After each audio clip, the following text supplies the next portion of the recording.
Hoje eu quero mostrar para vocês uma opção bem legal, barata, fácil de cuidar e que se adapta muito bem a um ambiente bem ensolarado, que é a amaranta tenante.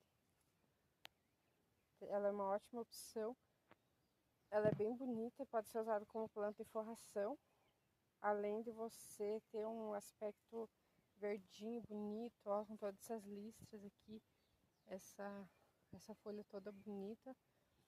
Você também pode estar tendo plantas, essa planta também dentro de casa, tá? Você pode ter folhagem, deixar ela bem perto da janela, que pegue bastante sol. Você vai ter uma planta bonita também.